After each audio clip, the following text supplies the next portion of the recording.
mil mujeres bien poderosa, que viene a cambiar las cosas, que tiene fuego en el corazón. Vengo cantando rezos, danzando al ritmo de mil tambores. Venimos desde lejos buscando la revolución. Despierten mujeres, despierten, por todos los seres que sienten. Apaguen las voces que duelen, que suenen sus voces, que suenen. Despierten mujeres, despierten, por todos los seres que sienten. Apaguen las voces que mienten, que suenen sus voces, que suenen. Olá, e ao som de Desperte Mulheres com Luna Santos, sejam bem-vindos ao Pode Sim, Diálogos da Psicologia com a Sociedade, um projeto do Sindicato das Psicólogas e dos Psicólogos de São Paulo que busca refletir sobre temas da atualidade ligados direta ou indiretamente à psicologia e aos processos transformadores. Eu sou Noria Segato, jornalista, e hoje converso com Taiga Momberg, psicóloga social e professora universitária. Taiga nos conta sobre sua trajetória profissional e acadêmica voltada para questões de saúde mental e nos fala sobre as perspectivas de trabalho para formandas e recém-formandas em psicologia. Acompanhe a seguir.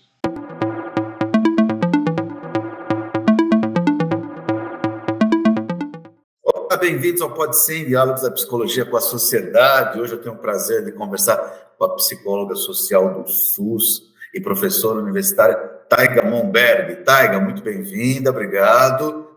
E eu gostaria de iniciar essa nossa conversa te perguntando sobre sua trajetória acadêmica. Você tem uma tese sobre desinstitucionalização de mulheres egressas de manicômio. De onde veio esse seu interesse pelo tema da saúde mental? Por que especificamente você focou nas mulheres? Como é que, para você, gira essas questões de gênero com loucura? Certo. Bom, primeiramente, obrigada aí pelo convite, né? As questões de gênero, acho que já estão aí na minha trajetória, né? Desde o início da graduação, onde eu informalmente já estudava as questões das mulheres, né? E também já tinha um interesse por compreender mesmo o processo da desiste, a questão da loucura mesmo, né? E aí, assim que eu iniciei na graduação, eu acabei já entrando em contato, né, com algumas temáticas, o movimento da luta antimanicomial, e isso só foi, assim, se ampliando, né, durante a graduação, através realmente dos estudos. E aí, assim que eu finalizei a graduação, eu realizei uma pós, né, de saúde pública, e também já comecei a atuar no CAPS Infanto-Juvenil. E aí, a partir daí também, eu acho que, de certa forma, a questão da temática mesmo da saúde mental já estava muito presente na minha vida, né? Me considero militante aí da luta antimanicomial. E a partir disso, iniciei os estudos, né, no mestrado em Educação, Comunidades e Movimentos Sociais, onde eu acabei participando, né, de alguns grupos de estudo que traziam fortemente a temática da questão das mulheres. Eu acho que por ser mulher a gente já se sente muito provocada, né, para entender as questões de gênero, para debater e para se posicionar, né. Então, a partir, acho que da minha vivência pessoal e também da aproximação aí com autoras, né, críticas, que surgiu esse interesse. E aí que eu acabei realizando a pesquisa, né, na cidade de Sorocaba, em algumas residências terapêuticas. Que pesquisadoras, que autoras te influenciaram nesse processo? Eu acho que a minha aproximação com a Bell Hooks, assim, foi significativa, assim, né, no sentido de pensar as questões de raça também, que eu acho que durante a graduação eu ainda não tinha contato com essas autoras, isso se deu precisamente no mestrado, e eu acho que em compreender um pouquinho o nosso papel enquanto mulher, compreender um pouquinho a luta também das mulheres, do feminismo. Eu confesso que eu vinha de uma vertente de um feminismo mais radical. Talvez naquele momento ainda da graduação eu não tinha aquela percepção, né, do feminismo interseccional, de a gente pensar as questões de raça, classe mais fortemente, né? Eu acho que eu vinha de um lugar mais privilegiado. E eu acho que esse processo de desconstrução e construção, eu acho que acabou se dando entre a graduação e mestrado, também a participação em movimentos sociais, eu acho que me auxiliou bastante nesse sentido. Também estive colaboradora no Conselho Regional de Psicologia. Eu acho que, de certa forma, isso também me auxiliou, né, nesses debates mais críticos, inclusive dentro da própria psicologia mesmo. Então, acho que, assim, se for pensar numa autora que me marcou muito, com certeza foi a Bell Hooks. E na tua tese, você menciona que os resultados que você encontrou demonstraram dispositivos de controle da sexualidade e da feminilidade nos manicômios, Sim. nas instituições. Um filme que está aqui em cartaz, aqui em São Paulo, ganhou o Oscar agora recentemente, Pobres Criaturas, não sei se você teve a oportunidade de assistir. A atriz Emma Stone é uma mulher que ela pode ser considerada, pelos padrões da sociedade, louca, ou até como falam, uma débil mental, né? Fala aqui entre aspas. Tá? Mas ela vai construindo uma vida de liberdade que coloca em xeque a masculinidade. Não estou dando spoiler aqui para ninguém, mas... Como fazer isso numa sociedade patriarcal e conservadora como a nossa aqui do Brasil? Eu acho que é um desafio constante, né? A gente se deparar com essas questões da masculinidade, feminilidade. Eu penso que o debate ele tem que ser amplamente difundido, né, nos mais diversos contextos. Eu acredito que a educação ela é potente para isso, né? Então eu acredito que a gente tem que começar desde muito cedo esse debate de gênero, problematizar os nossos privilégios, né? E eu acho que também a gente estar aberto para o diálogo, inclusive com os homens, né, sobre essa masculinidade, porque eu acho que aí muitas vezes a gente consegue minimamente problematizar essa questão. Eu não digo assim que a gente vai romper de imediato, né, com essa sociedade que é extremamente machista, né, desigual, mas eu acho que a gente tem que estar cada vez mais discutindo, debatendo. Eu acredito realmente que através da educação a gente consegue grandes avanços, né? E eu acho que constantemente a gente, nos espaços que a gente ocupa, trazer essa temática, né? No sentido realmente de questionar, muitas vezes, de problematizar e no sentido da gente levar a reflexão também, né? Porque eu acho que, de certa forma, o machismo, ele se alimenta muito desse lugar privilegiado, muitas vezes, né, que os homens ocupam na sociedade, e também do quanto que nós, mulheres, muitas vezes não conseguimos, né, realizar esse debate, inclusive entre os nossos pares, entre as mulheres, né, até porque somos construídas e criadas dentro dessa sociedade. Então eu acho que a gente tem que sempre ir em busca desse diálogo. Eu não vejo outro caminho senão através do diálogo. Até alguém querendo aparecer no seu vídeo também aí atrás, né? A Judite, minha gata. Judite, quer dar uma palavrinha também aqui para nós? Pode ficar à vontade. Inclusive, ela foi inspirada na Judith Butler, né? Uma outra estudiosa aí que acabou bem, né? Trajetória. E você fala, bom, você cita assim várias mulheres no seu trabalho, você cita também o Dr. Paulo Amarante. Sim. Eu já tive a oportunidade de conversar com ele aqui em um dos episódios do programa, e ele fala muito sobre a importância de ressignificar os caminhos das pessoas com sofrimento mental, né, para esse tratamento, ou essa superação, inclusive. Como é que isso se dá na prática, no seu dia a dia? Você é uma psicóloga que atendeu no SUS. Como é que se dá essa experiência de ressignificação das pessoas? É possível fazer isso? Eu acho que sempre que a gente fala de ressignificar é um grande desafio, né? Eu acho que o Paulo Amarante, ele contribui muito aí com a gente, né, em relação à prática, inclusive.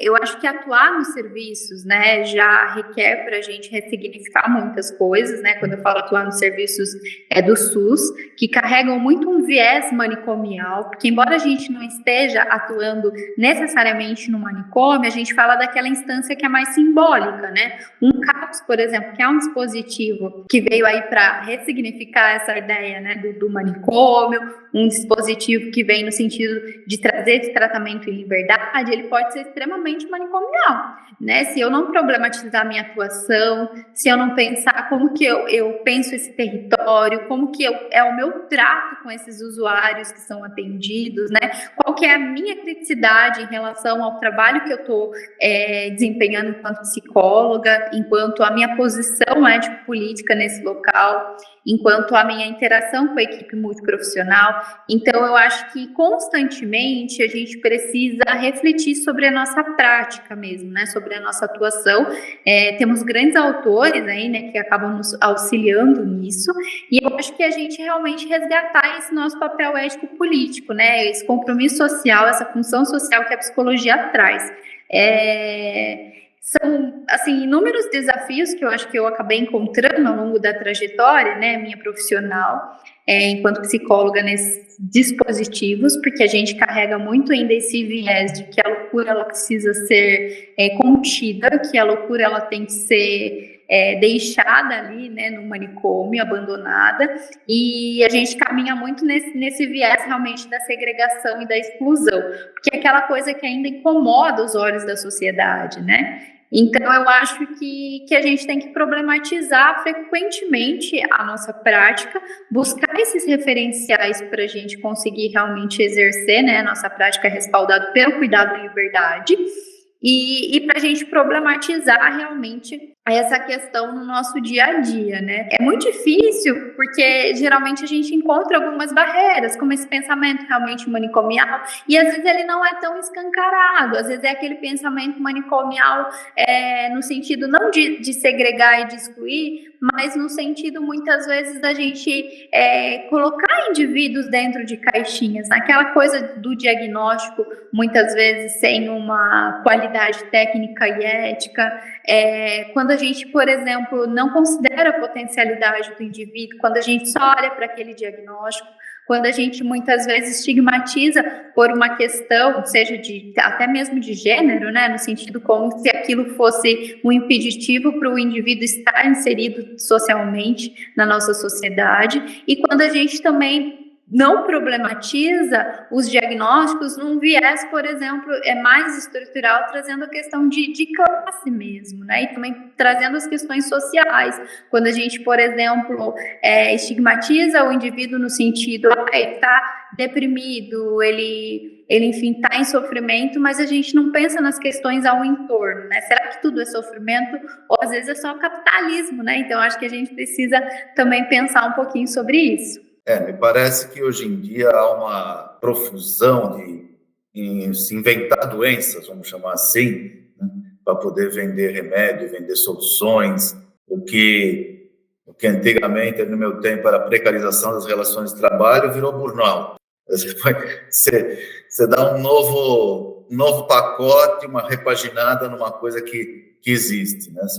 Então, acho que também isso acontece com a loucura. E você citou esses recortes de raça, de classe, sem querer estereotipar, mas só para a gente poder falar, saber entender. Uma rica branca tem depressão, uma preta pobre é louca, é isso? Muitas vezes a gente, claro que aí a gente está trazendo um exemplo, né, bastante comum que a gente utiliza até para, às vezes, até mais didático, né, mas a grosso modo seria isso, né, e muitas vezes a gente problematizar também esse sofrimento nessa perspectiva mais crítica, porque assim, buscamos muitas vezes encontrar talvez uma resposta única para um transtorno e a gente esquece que muitas vezes ele é multicausal. Muitas vezes a gente consegue também problematizar tentando afastar aquela ideia da estigmatização, aquela ideia, por exemplo, de que somente determinada população vai ter um sofrimento, né? Mas eu acho que isso que você trouxe desse exemplo, é importante a gente pensar que, assim, precisamos pensar nessas intersecções. Eu acho que não tem como a gente pensar num diagnóstico, não tem como a gente pensar, por exemplo, num tratamento realmente digno, ético, com cuidado, que não problematize essas questões sociais, né? Porque a gente está falando de um país que é extremamente desigual, né? A gente está falando de povos ainda muito vulnerabilizados, a gente está falando de pessoas, muitas vezes, em sofrimento psíquico, justamente pela condição de vida em que vivem, né? Então, eu acho que a gente, com certeza, precisa problematizar essas questões, as questões de gênero e classe e raça, elas trazem um sofrimento, né, para o indivíduo, elas, na verdade, trazem um sofrimento psíquico, então eu acho que a gente tem que cada vez mais ampliar esse debate e discutir essas questões, né, que são tão fortes, né, esses marcadores sociais que estão tão presentes aí na sociedade de maneira geral. Acho que você acompanhou, tem acompanhado, o Congresso está querendo instituir o Dia das Comunidades Terapêuticas, né, que é já para quem está nos vendo, nos ouvindo, dizer que eu sou absolutamente contra, o Sindicato dos Psicólogos também é Sim. contra essa data, eu acho que toda a comunidade que trabalha com isso. Mas, assim, a gente sabe, o governo anterior, que a gente não gosta de citar nem o nome, né, ele precarizou muito as condições do SUS, retirou financiamento, fechou CAPES, fechou uma série de instrumentos aí de ação social na saúde, ao mesmo tempo que incentivou, financiou as comunidades terapêuticas. Como é que está a situação dos CAPES hoje, quando você acompanha? E uma outra questão, que eu já queria emendar com você, que é o seguinte, a gente sempre fala que tem que tratar a doença mental em liberdade, a loucura em liberdade, etc. Né, que é melhor. Mas como é que a gente fala isso com as famílias, que também têm um sofrimento muito grande?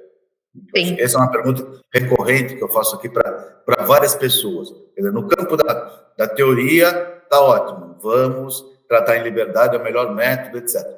Mas aquela família que não tem condições emocionais, estruturais, quais que sejam, para ter uma pessoa com sofrimento mental no seu meio ali, né? Que também causa, a gente sabe que causa Sim. uma conotação social. Como é que a gente conversa com essas pessoas? Qual que é o diálogo da psicologia com essas famílias, com essas pessoas? Olá, você está ouvindo o Pode Sim, Diálogos da Psicologia com a Sociedade, um projeto do Sindicato das Psicólogas e Psicólogos do Estado de São Paulo.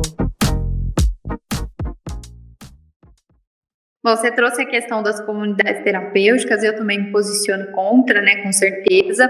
Eu venho de uma atuação que ela traz a redução de danos aí como uma possibilidade, já uma possibilidade muito potente, inclusive, de intervenção, né, quando a gente fala na política de álcool e drogas. Quando a gente fala no CAPS, e aí eu vou trazer o CAPS de maneira geral, não só na questão de CAPS, álcool e drogas, né? Acho que a gente tem que avançar muito ainda, né, em relação à atuação, e aí eu acho que o nosso compromisso também, enquanto profissional, de problematizar essa atuação, eu sinto cada vez mais que os CAPs, eles têm realizado um trabalho, né, visando realmente essa reinserção, mas como você falou, assim, é muito difícil o entendimento, às vezes até da sociedade, né, e na compreensão desse dispositivo. E eu acho que também cabe a gente, daí, talvez, enquanto profissional, questionar, né, por que a população não está compreendendo, por que a população realmente não está acessando. Eu venho de um lugar muito privilegiado, eu costumo dizer, que é na universidade, que a gente costuma debater aí com os alunos, né, sobre a atuação dos serviços. E aí muitos trazem, inclusive, esse questionamento, né, mas as pessoas não conhecem o CAPS, as pessoas não conhecem o trabalho que a gente realiza, e aí eu acho que cabe da gente, enquanto profissional, da gente, enquanto militante também, né, de cada vez mais problematizar essas atuações e explicar, muitas vezes, o funcionamento desse dispositivo. Eu acho que é uma mudança aí muito cultural, né, de quebra de paradigmas, dessa ideia realmente do manicômio, que está ainda muito presente, por mais que a gente discuta e reafirme, né, o nosso posicionamento a respeito, por exemplo, de um pensamento mais antimanicomial, mais progressista, eu acho que ainda assim a população não entende, ainda assim tem uma ideia sobre a loucura, sobre a questão do tratamento de álcool e drogas em liberdade, e a família realmente às vezes acaba sendo penalizada por isso também, porque às vezes não dá conta, né? E assim, é natural às vezes não dar conta. É muito difícil muitas vezes a gente conviver com alguém que tem um transtorno mental grave, ou às vezes a gente conviver com alguém que está numa abstinência do uso abusivo de álcool e drogas, mas eu acho que aí tem o nosso compromisso também, como que a gente tem acolhido essas pessoas no serviço, porque quando a gente fala de CAPS, a gente tem que compreender também que tem que ser um local para a família, no sentido da gente acolher, no sentido da gente problematizar essas relações familiares também, e também convido os outros dispositivos de rede, porque eu acho que quando a gente fala desse tratamento em saúde mental, a gente não tem que esgotar as nossas possibilidades nos equipamentos de saúde, a gente precisa ampliar isso, justamente para a gente muitas vezes conseguir acolher essa família, acolher o usuário, que é a gente problematizar, inclusive, as discussões em rede, né? Seja da assistência social, seja no campo jurídico, seja na educação. Então, eu acho que a gente ainda é muito falho enquanto profissional nessa interlocução realmente com as outras redes, né? Para a gente pensar realmente esse caso. Eu percebo que ao longo da experiência que eu tive no SUS, né? Geralmente fica muito aquela coisa, né? Do empurra, né? Então, assim, esse caso é um caso CAPS, esse caso fica para o CAPS. Então, é como se, assim, o CAPS que se vira. Ou muitas vezes, esse caso é um caso que não é do CAPS. E aí a gente vê que o indivíduo ele acaba ficando fragmentado. E até se a gente for pensar nos princípios do SUS, a gente tem que pensar nesse indivíduo de maneira mais universal, a gente tem que pensar muitas vezes nessa questão realmente de diálogo entre os serviços, para que ele possa ser visto em todos os serviços. E então eu acho que cabe também aos equipamentos muitas vezes problematizar e trazer essa família para a gente realmente conseguir realizar um acolhimento.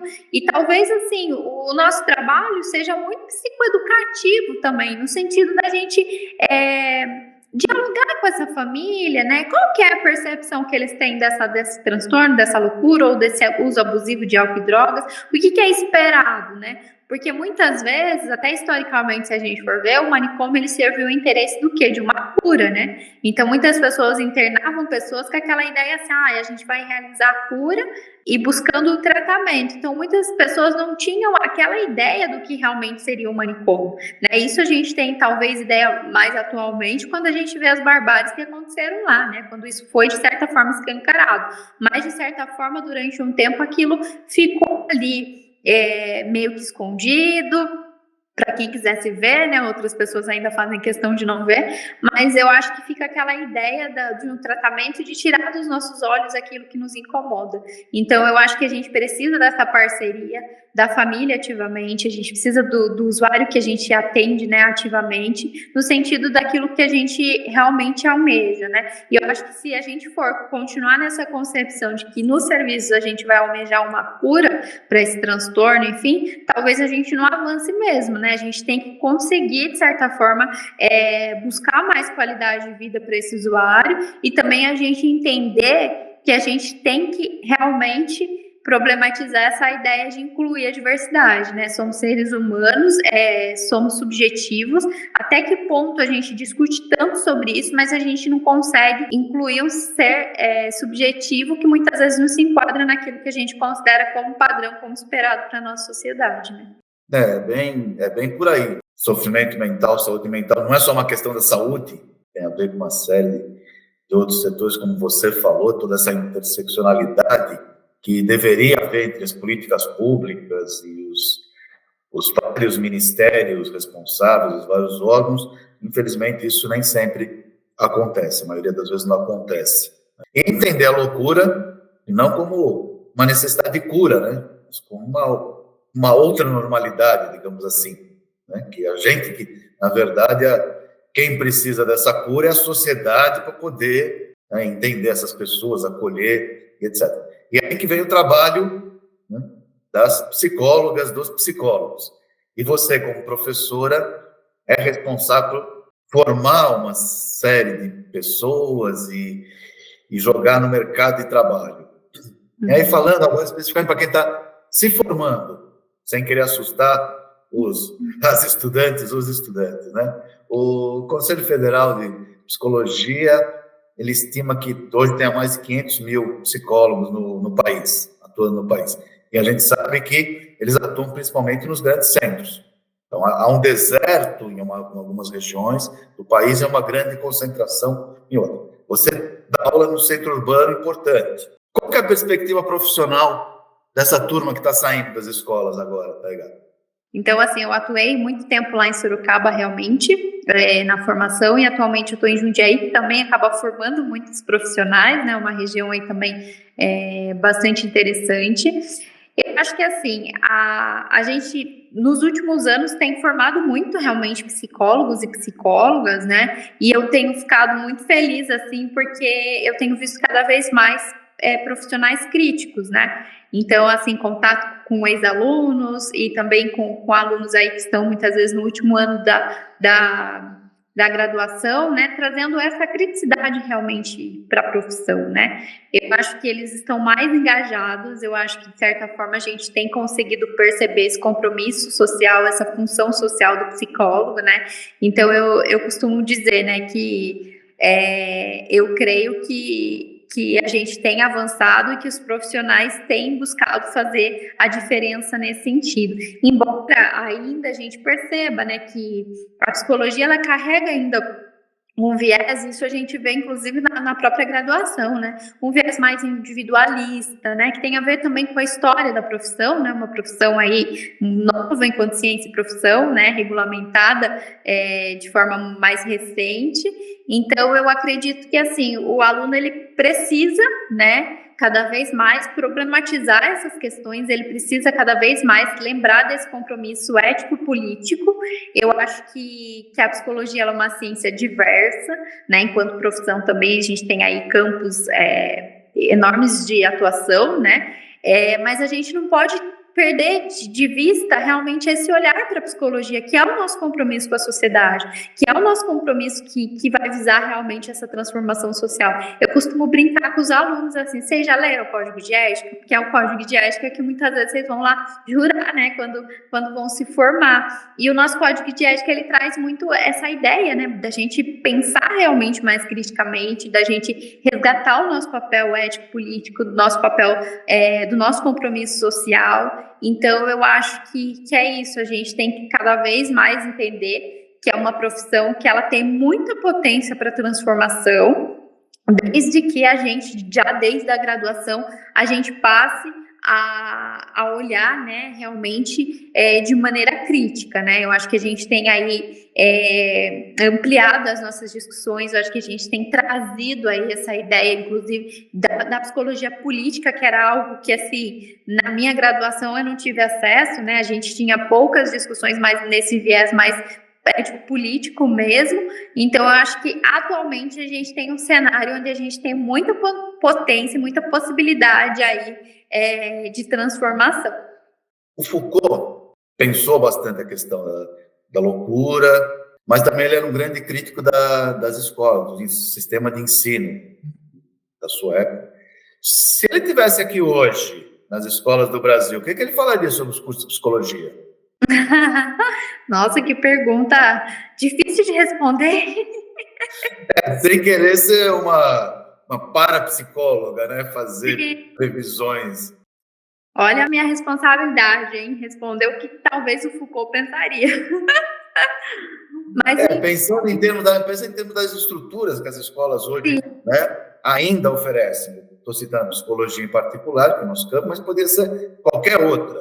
Eu me formei em jornalismo e sou bastante crítico ao ensino de jornalismo desde aquela época, etc. Então, acho que o jornalismo, de uma certa forma, ajuda a reproduzir esse sistema que nós estamos vivendo. A psicologia avançou? O currículo da psicologia avançou nesse sentido? Sim, eu acredito que avançou, né? Eu acho que a gente trazer essa ideia realmente da gente pensar, né, a criticidade aí da nossa formação, eu creio que avançou. Eu acho que a gente tem que melhorar muito ainda nesse sentido, né? Justamente dessa criticidade. Eu acho que através do Foucault a gente pode pensar, né, essa ideia, inclusive, dos dispositivos de poder que muitas vezes a gente tem, né, a pensar essa questão, por exemplo, da docilização dos corpos, né, no sentido de que muitas vezes a gente serve interesse de quem, né? Eu costumo sempre questionar para os alunos, que tipo de psicologia vocês querem construir, né? Que tipo de psicologia vocês querem servir ao interesse de quem, né? É da sociedade capitalista, burguesa, elitista? Né? Ou é para a gente pensar realmente numa psicologia que ela caminhe num viés da transformação, que ela traga realmente essa ideia da gente trabalhar em cima das desigualdades, a gente pensar a questão social, da gente pensar o sujeito que muitas vezes impedido, né, de falar, né, aquela ideia realmente dos indivíduos que estão mais à margem, subalternizados. Então, assim, eu costumo sempre trazer esse questionamento para os alunos. Eu acho que a gente, na nossa grade hoje, a gente consegue fazer esses questionamentos, mas eu acho que a gente ainda tem que melhorar bastante nesse quesito, né? Até porque a gente vem falando da educação, eu acho que de modo geral no Brasil, né? A gente sabe que o incentivo muitas vezes à pesquisa, a gente acaba sendo de maneira mais precária no nosso país, e eu acho que a pesquisa tem essa possibilidade de transformação. Eu acho que a gente ainda vivencia aquela ideia de uma educação mais bancária, e eu trago Paulo Freire para a gente pensar sobre isso também, né? No sentido de quanto que a gente precisa incentivar muitas vezes práticas que caminham mais para aquela educação transformadora, libertadora, e talvez a gente pensar mais na educação não formal, né?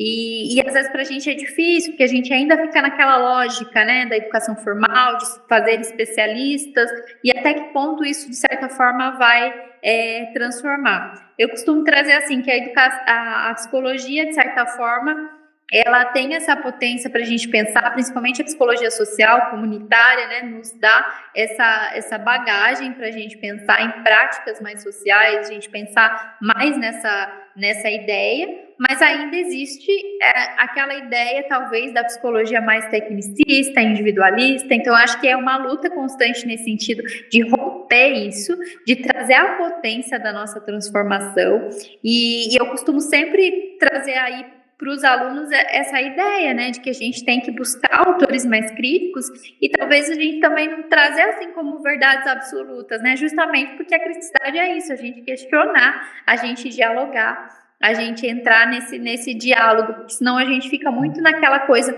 realmente da imposição. Então eu acho que pensar esse nosso papel, eu acho que a grade, de certa forma, ela pode ser até melhorada, né, trazendo mais essas questões de raça, de gênero, trazendo mais essas questões sociais, e eu acho que a longo prazo, se a gente for pensar, talvez a gente alcance isso, né, justamente para a gente problematizar isso de maneira, eu acho que assim, mais realmente eficiente. Recentemente, o governo do estado lançou um projeto de ter os psicólogos nas escolas, né, para combater, inclusive, a onda de violência.